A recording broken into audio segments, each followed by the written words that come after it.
Hai, apa kabar Sobat Migran Indonesia? Konnichiwa, o genki desu ka? Saya Agung Mulyadi. Saya Ira Hendina. Kita bertemu lagi dalam program Cemia, Cemia, cerita untuk migran Migran Indonesia. Oke, kali ini Sobat Migran Indonesia, kita kedatangan tamu yang spesial lagi yang memang kemarin mengisi episode sebelumnya ya.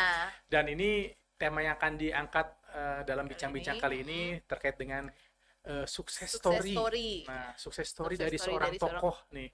Ya, kenapa kita sebut tokoh? Karena ini sudah sangat berpartisipasi luar dan dalam negeri ya. Oke. Kita langsung aja ketemu dengan siapa kali ini? Dengan Pak Biben. Pak Biben lagi.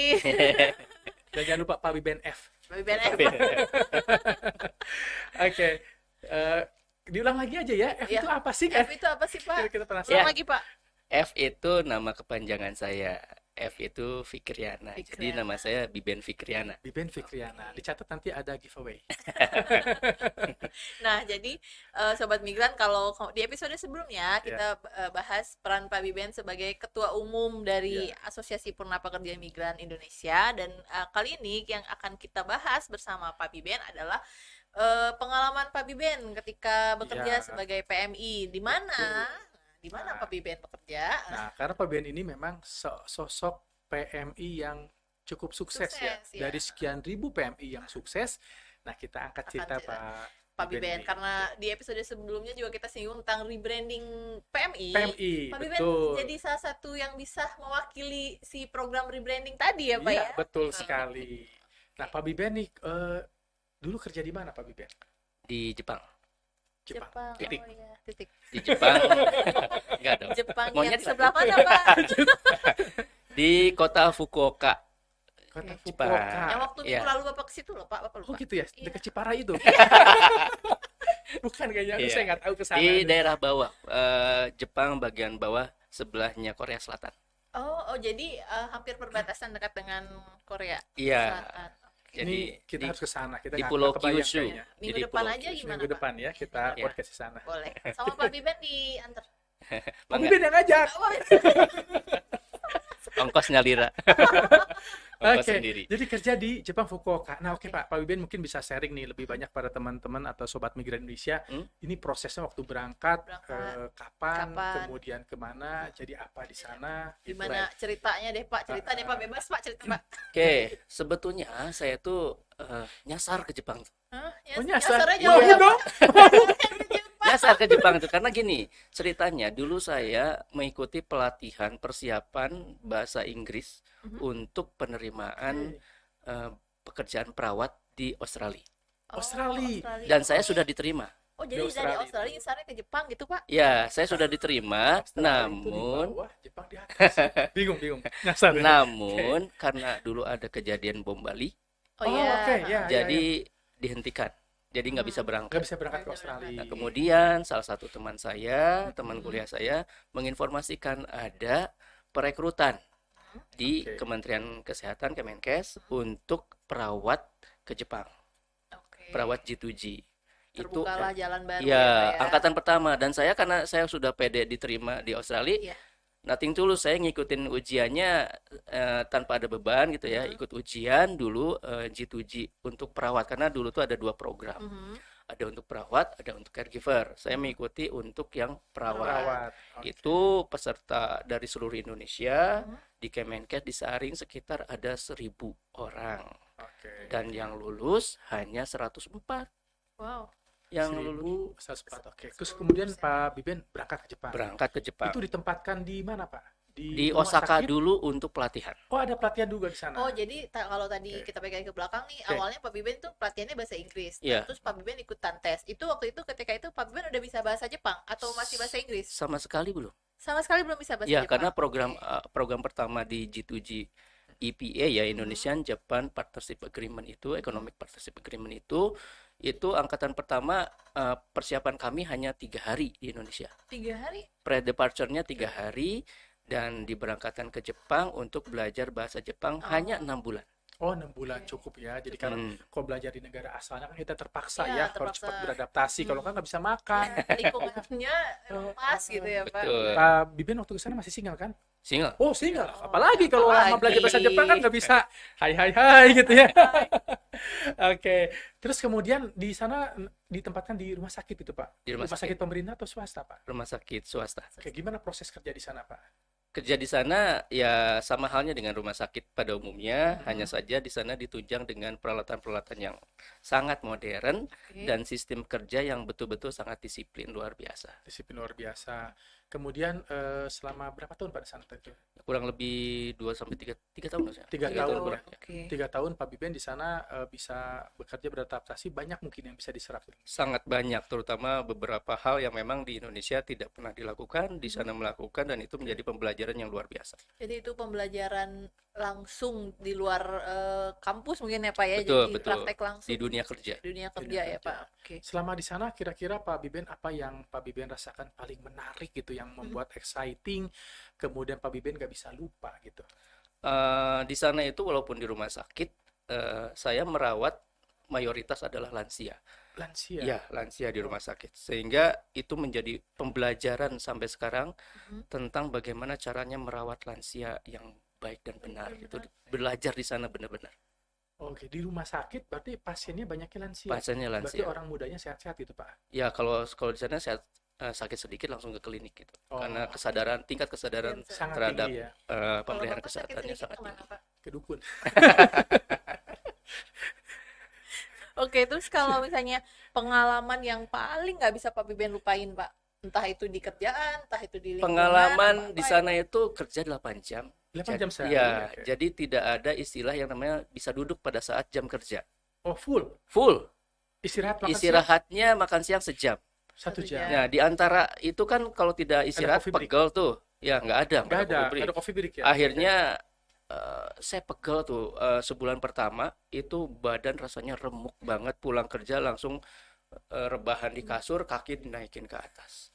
Itu Kebayang. betul-betul capek banget karena kita di Indonesia belum terbiasa, Belum terbiasa. gitu ya. Ya, Dengan betul. siklus Jadi nggak ada siklus istilah seperti itu. coffee time gitu Nggak ya. ada, nggak ada istilah Oh. apa namanya ngerumpi di Ngerumpi. ruangan, Oh, ada. nggak ada. Terus kalau buat balasin WhatsApp itu juga agak susah kayaknya ya Pak Di Lihat ya. zaman itu belum ada WhatsApp. Oh iya, Belum ada WhatsApp. maaf Adanya Pak, beda generasi kita. Surat-suratan. Bapak menjelaskan banget perbedaan generasi kita Pak. Jadi kelihatan umurnya ya. Maaf Pak. Oke. Oke. Ini pertanyaannya mungkin agak sedikit sensitif. Ya. Mudah-mudahan Pak Biben mau menjawabnya. Ya. Kalau untuk gaji Pak, itu berapa ya Pak ya? Gaji di sana dulu ya berkali-kali lipat daripada gaji di sini ya. Gitu. Berapa Bahkan kali lipatnya?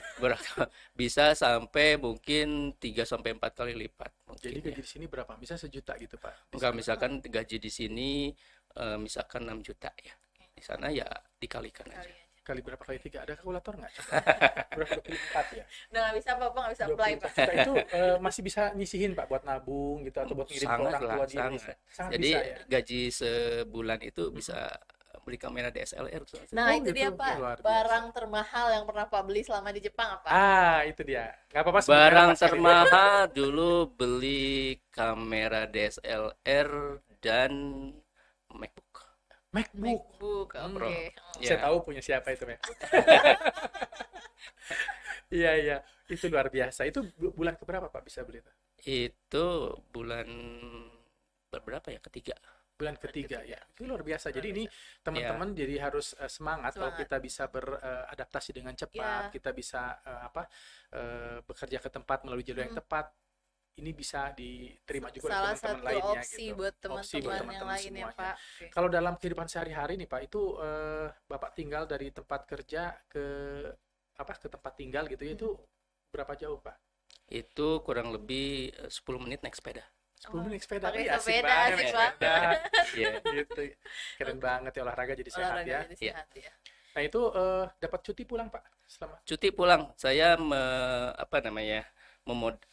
mengatur jadwal dinas bulan ini sama bulan depan. Pada akhirnya saya bisa cuti sampai dengan kurang lebih 3 minggu.